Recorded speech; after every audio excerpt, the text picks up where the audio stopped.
नमस्कार दोस्तों। आज के इस विशेष विश्लेषण में आपका बहुत बहुत स्वागत है।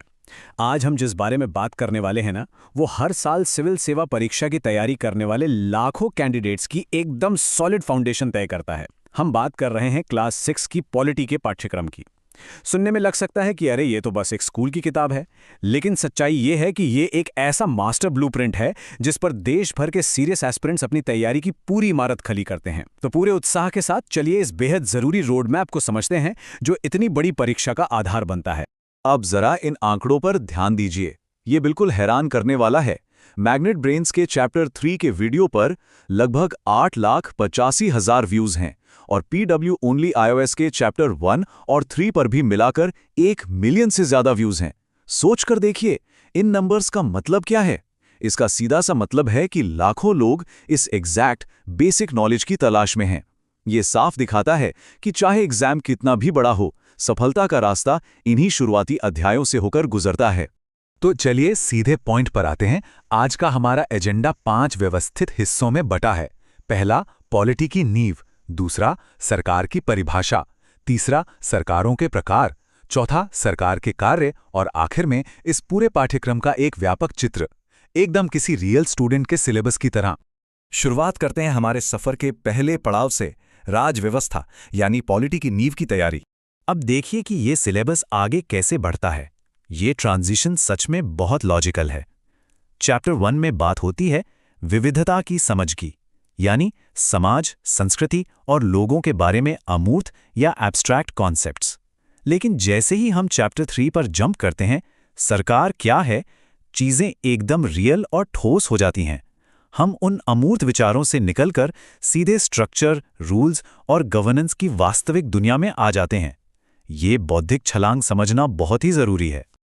आगे बढ़ते हैं हमारे दूसरे हिस्से यानी पहले मुख्य स्तंभ की तरफ, सरकार को परिभाषित करना।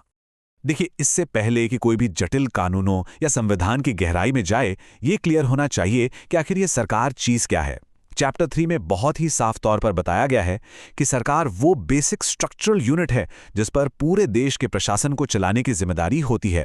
यही वो एब्सोल्यूट बेडरॉक है जिस पर पूरा का पूरा यूपीएससी सिलेबस टिका है। अगर ये बेसिक क्लियर नहीं होगा तो आगे की पूरी पढ़ाई अधूरी रह जाएगी, है ना। इसके बाद आता है हमारा दूसरा मुख्य स्तंभ, सरकारों के प्रकार। इस सिलेबस की सोर्स मटेरियल स्पेसिफिकली ये डिमांड करती हैं कि हमें गवर्नेंस के अलग अलग फॉर्म्स समझ में आएं, जैसे कि लोकतांत्रिक यानी डेमोक्रेटिक सरकारें, जहां असली ताकत जनता के हाथ में होती है, और इसके ठीक विपरीत राजशाही या मोनार्की सिस्टम, जहां सारे फैसले लेने का पावर किसी एक राजा या रानी के पास होता है। इन अलग अलग सिस्टम्स के बीच का यही अंतर दरअसल ग्लोबल पॉलिटिक्स को शेप करता है।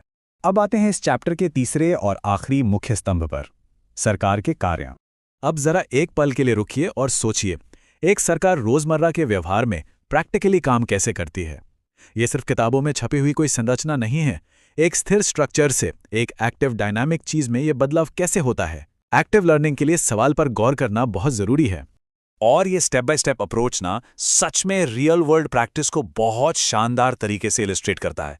सबसे पहले एक सॉलिड स्ट्रक्चर या ढांचा बनाया जाता है, फिर उसके बाद देश की जरूरतों को ध्यान में रखकर नीतियां और कानून बनाए जाते हैं, और आखिरी चरण में उन नीतियों को ग्राउंड लेवल पर लागू करने के लिए एडमिनिस्ट्रेटिव ड्यूटीज परफॉर्म की जाती हैं। यही वो मशीनरी है जो किसी भी देश को चलाती है।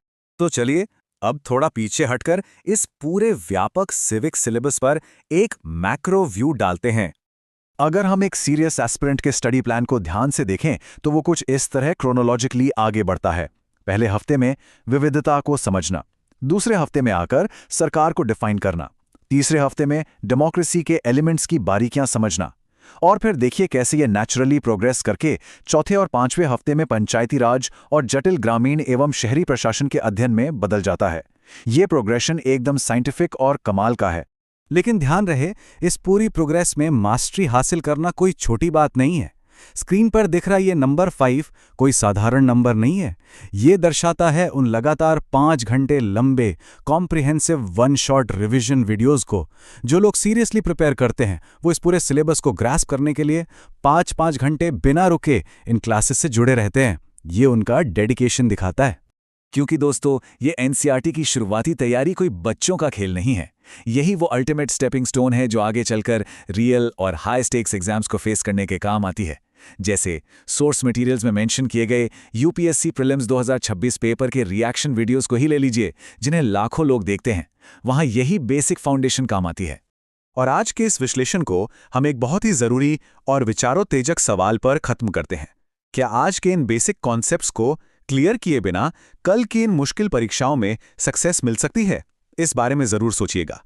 सिविक्स के इन क्रूशियल बिल्डिंग ब्लॉक्स को समझना ही आगे की सफलता की कुंजी है।